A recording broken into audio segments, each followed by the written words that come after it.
Manchester, it's awash with beer.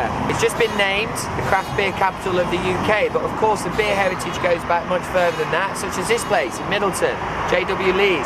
They've been making beer for 190 years, same amount of time as this guy's been going. Hi, this is Tom, the head brewer. He's a good pal of mine now. What they do in this place, they've done for a long time, is brew one of the best session beers in the northwest of England.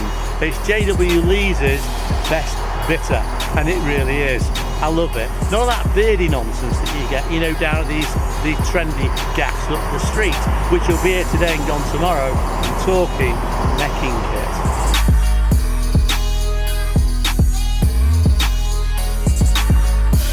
So this is the first part of the process, is mashing in. Where we take our grist, which is the recipe to do crushed malt, and we mix that with liquor, which is a brewing term for water.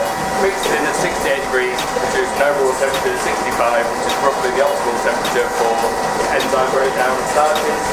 We leave it in there for an hour to an hour and a half until all the starches have been converted before we transfer it up to the copper for boiling. All beers start off with a very similar base. There's probably be an 80% pale ale ratio, but from what you change from that is where the base beer takes its character. The addition of kiln malts, coloured malts, can add different colours and flavours, as well as moving on further down the line to the copper, the different hops that you add different flavours, and then even further down to adding into fermentation, different yeast. It's an evolving process throughout the day.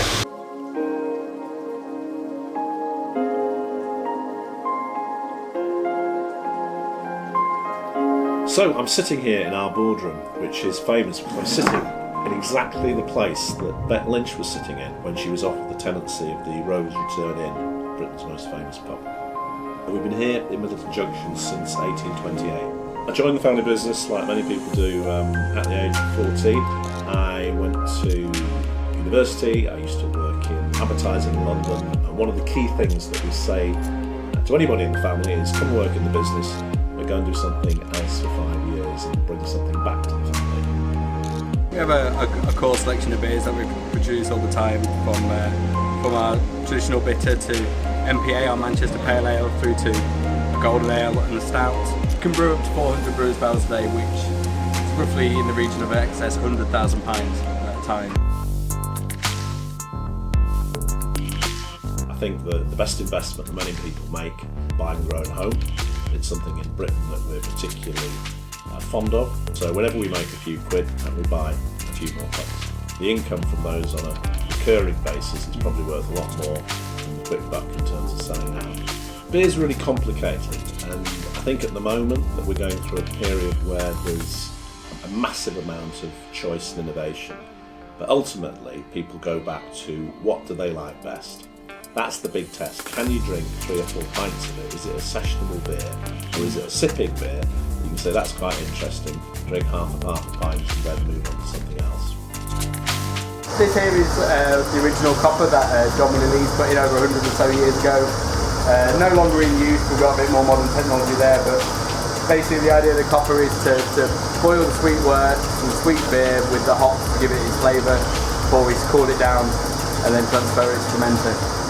J.W. Lee's is unashamedly a lager brewery as well as an ale brewery. The Millstone is pure genius, and Jed, who is our pub partner there, has won our Pub of the Year on a number of different occasions. And the thing I love about the Millstone is that all the kids who work in the office here, they come back on a Monday morning, had a big night out in Manchester on Friday, Saturday night and whatever. They say, you'll never guess where we ended up. And I go, I'm going to tell you where you ended up. You ended up in the Millstone. It's where all the best people always end up when they want a decent drink. Been in the Northern Quarter in and out of it for a long time. I sat there, 10, 15 years ago with a guy called Tony Wilson, quite well known, and he and I were trying to figure out how we could actually live in the centre of the city. And we were sat in the middle of the Millstone, weirdly, and saying what we should do is buy this pub, because obviously it's no good to anybody. Then we discovered the economics of it, and this place is amazing. If you want to go in a proper pub once in your life, get in it now. Here we are at the tallest point of the brewery, outside our biggest fermenting vessels, which hold over 400 brewers barrels, which we keep our lager in.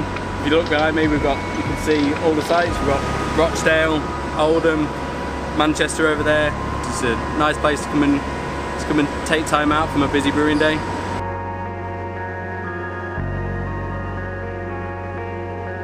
And any self-respecting brewery wouldn't be without its own pub, so here we are in Knox's Cottage, which apparently has the shortest opening hours of any pub in Greater Manchester, because it opened from 4:30 until 5 o'clock on Friday. It opens so the staff can have a drink at the end of the week, but also so they don't get too excited. Anyway, cheers Tom, cheers, cheers.